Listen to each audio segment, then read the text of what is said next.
कोई मदिरा पिए हुए उन्मत्त हो, उसे भान नहीं रहता कि मैं क्या बोल रहा हूं, क्या कर रहा हूं, कहां बैठा हूं, कहां पड़ा हूं। ऐसे ही ये माया काम की मदांधता, क्रोध की मदांधता, मोह की, मत्सर की, अभिमान की एक वृत्ति है, अनेकों वृत्तियां हैं जो हमें मतवाला उन्मादित करके ऐसे आचरण करवा देती हैं जिससे हम अशांत, क्लेशित, दुखी होकर के भटकते रहते हैं। देखो, विचार करके शुद्ध बात को समझो। किसी के भी पास हम जब जाते हैं, यदि वो भगवत मंदिर है, संत हैं, धाम है, तीर्थ है, और हृदय में हमारे ये भाव है कि हमसे बहुत सी गलतियां हुई हैं, भगवान की हम पर कृपा हो, हमारी बुद्धि शुद्ध हो, हम सत मार्ग पर चले तो निश्चित लाभ मिलता है, क्योंकि ये आपका बड़ा भारी सत्कर्म बन गया। कोई आपसे कहे कि हम आपके दुख को मिटा देंगे, वो तो एकमात्र भगवान समर्थ हैं, वो ऐसा कर सकते हैं।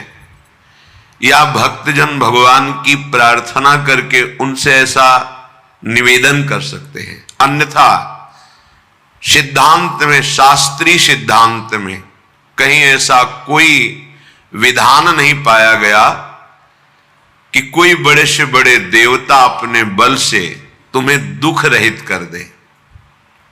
बहुत विवेक से सुनोगे तो समझ में आ जाएगा। ये जो हमारे वर्तमान तात्कालिक दुख हैं, ये हमारे पूर्व कर्मों का फल है, और कर्मों से मुक्ति दिलाने की सामर्थ्य एकमात्र भगवान श्री हरि और अभेद रूप भगवान हर महादेव, बस। अन्यथा आपके सुकृत कर्म का फल वो दे देंगे। दुष्कृत को भस्म कर सके, संचित कर्म को भस्म कर सके, इतने सामर्थ्य किसी में नहीं है।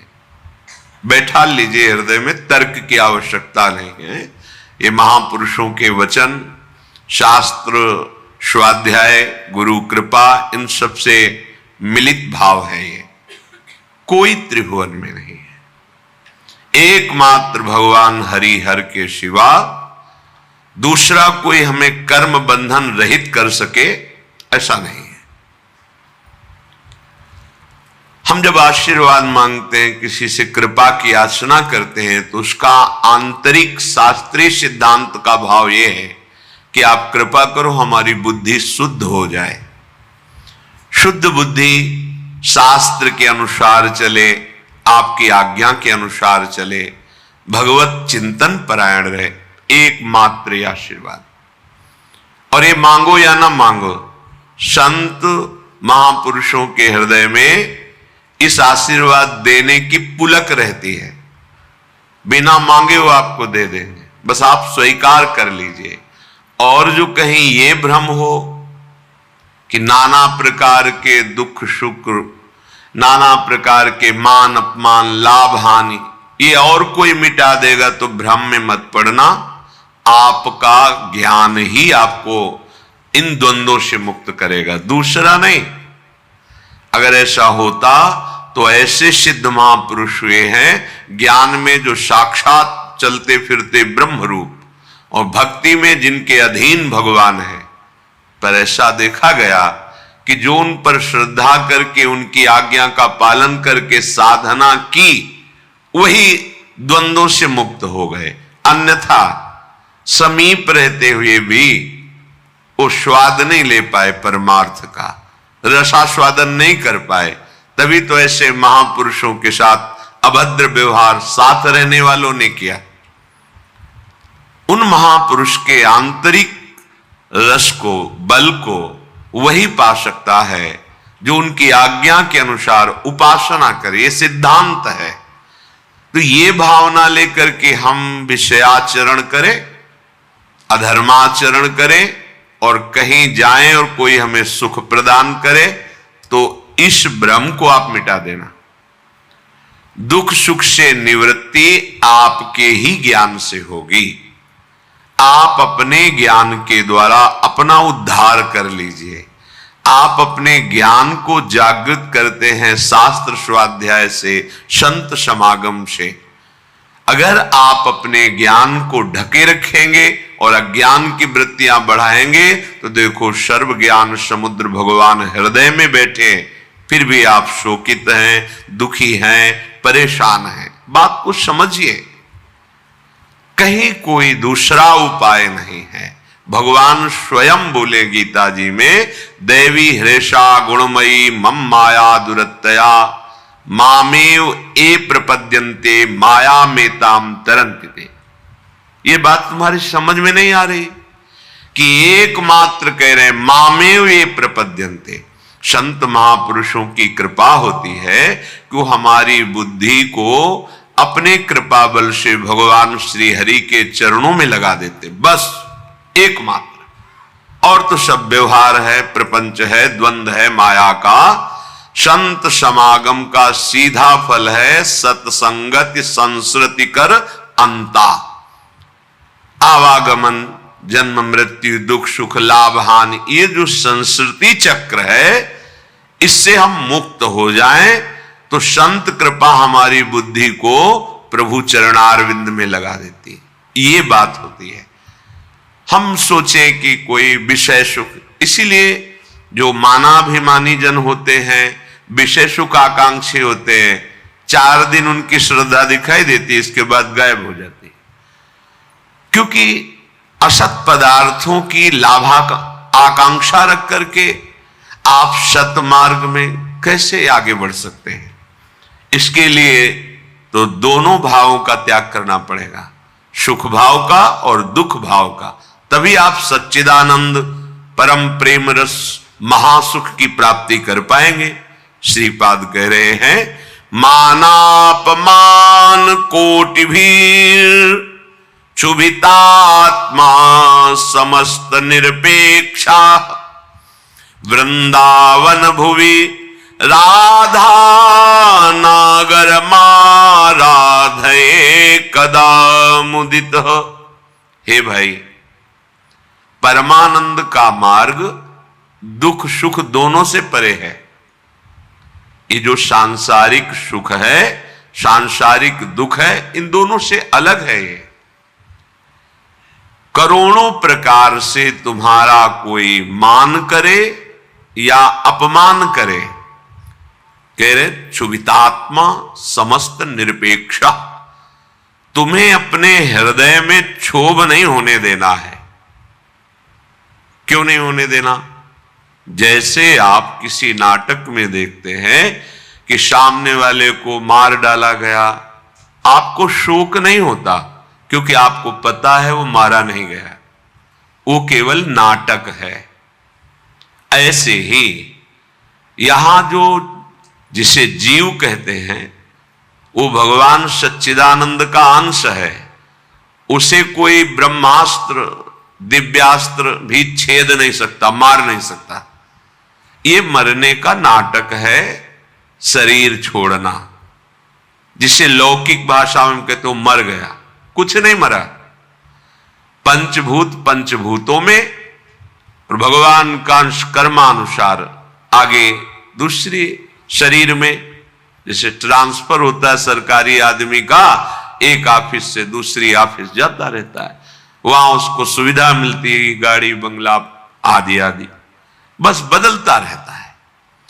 अगर कृपा करें और ये बदलाव और आगे बढ़ाना बंद करके अपने चरणों के पास रख ले तो हम परम सुखी हो जाएं।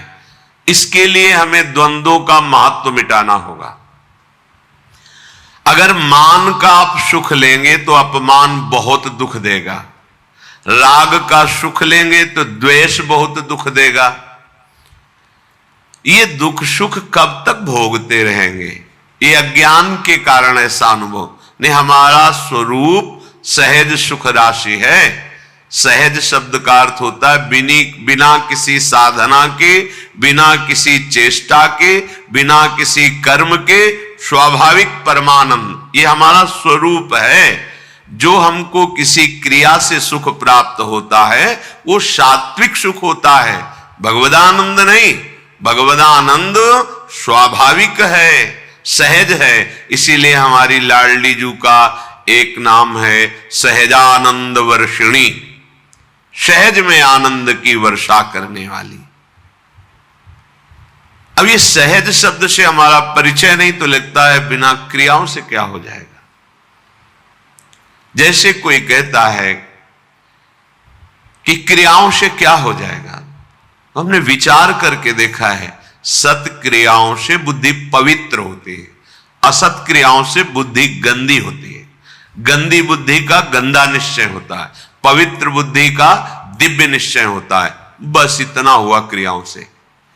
और बुद्धि का जब परमात्म स्वरूप में निश्चय होता है तो बुद्धि बुद्धि नहीं रह जाती, वो कृष्णाकार हो जाती, भगवदाकार हो जाती। यहीं से परमानंद की अनुभूति प्रारंभ होती है। जो क्रियाओं से बुद्धि को पवित्रता मिलती है वो साधु समागम से एक क्षण में मिल जाती है। विश्वसनीय श्रद्धावान एक क्षण में अपनी बुद्धि को उतना पावन कर लेता है जो बहुत वर्षों तक तीर्थ और सत्क्रियाएं की जाए तब बुद्धि पवित्र होती, वो साधु समागम से एक क्षण। इसीलिए व्रतानि यज्ञ छंदांसि तीर्थानि यमा यथा वरुंधेत सत्संगा सर्वसंगोपहो हिमाम। सत्संग के बराबर किसी को नहीं रखा गया। व्रत नियम तीर्थयाटन वेदों का स्वाध्याय दान पुण्य ये सब एक तरफ और साधु समागम एक तरफ। एक क्षण में बुद्धि को इतना पावन कर दे कि वो प्रभु प्यारे लगने लगे, अपने दोष अपने को चुभने लगे, असहनीय हो जाए। ये साधु समागम का ये आशीर्वाद है, ये कृपा है, ये फल है। मांगने की जरूरत नहीं है। आप श्रद्धा विश्वास पूर्वक साधु समागम करें तो ये आपके अंदर आने लगेगा। देखो परम साधु श्रीपाद प्रबोधानंद जी कहे, मानापमान कोटि भीर, करोड़ों प्रकार से तुम्हारा कोई मान कर। ये बिल्कुल ऐसा ही नाटक है जैसे सिनेमा में आप देखते हैं, बिल्कुल ये माया का सिनेमा है। ना मान की यहां सत्ता है ना कोई अपमान की सत्ता है। पीछे जन्म में हमारे कितने दुश्मन थे, कितने मित्र थे, कितना परिवार था, कितना बैंक बैलेंस था, कितना हम ग्रेजुएट थे, सब खत्म। अगर भगवत प्राप्ति नहीं तो इस जन्म का भी सब खत्म प्रयास। तो ऐसा खेल खेल रहे हैं कि वो सब खत्म हो जाता है, फिर नया। तो ऐसा खेल खेलो जो खत्म ना हो। वो क्या है? भगवत स्मरण, भगवत आश्रय, प्रभु की आराधना। मानापमान कोटि भी रक्षु, ये जो हमारे अंदर क्षोभ पैदा होता है किसी भी विषय से, ये अज्ञान से होता है, ये किसी के आशीर्वाद से नहीं मिटेगा। बड़ा आश्चर्य लगता है कि समझते नहीं।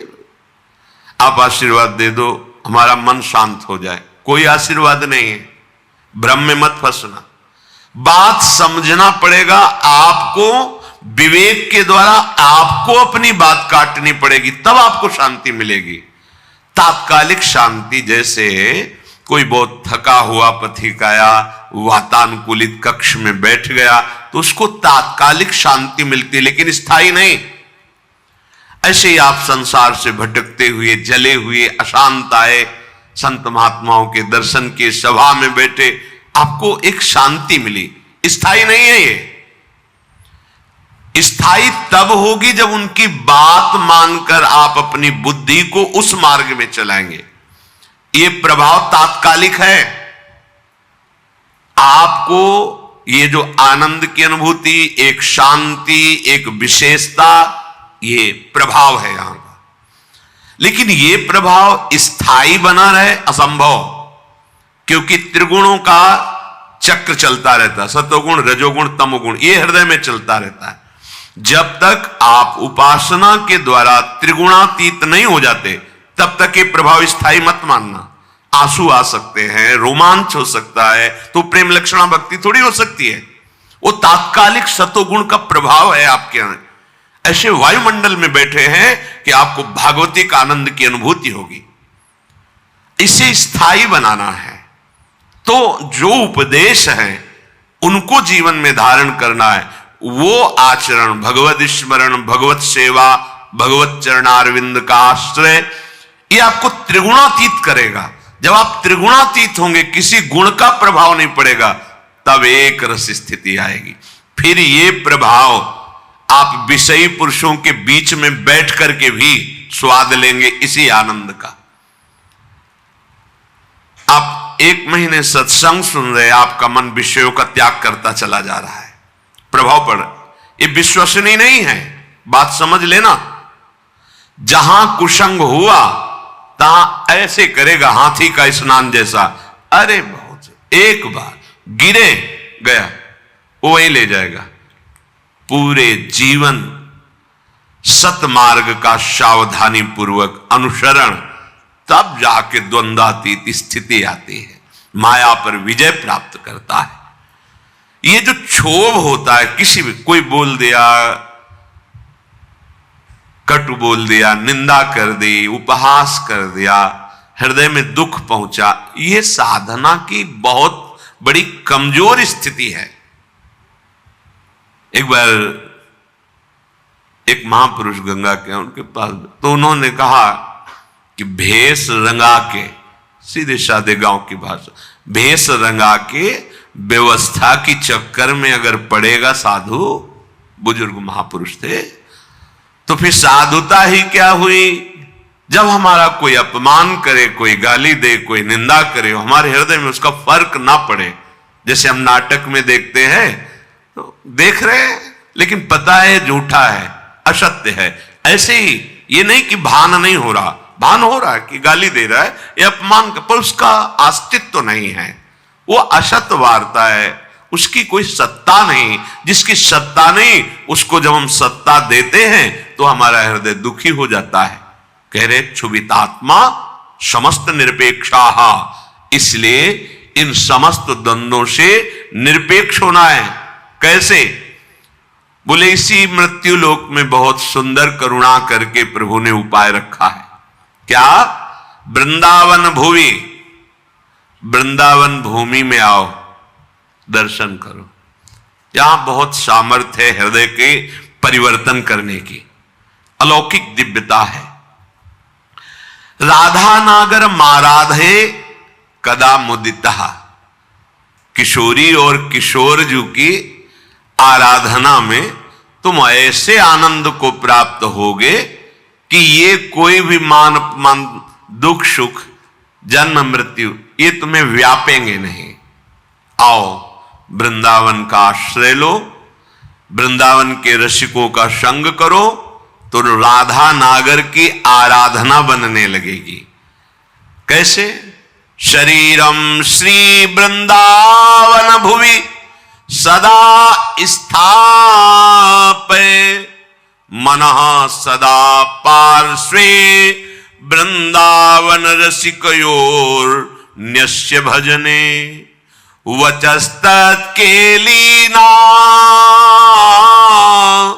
मनवरत गाने रमयत, कथा पीयूषादौ श्रवण युगलम प्रीति विकलम।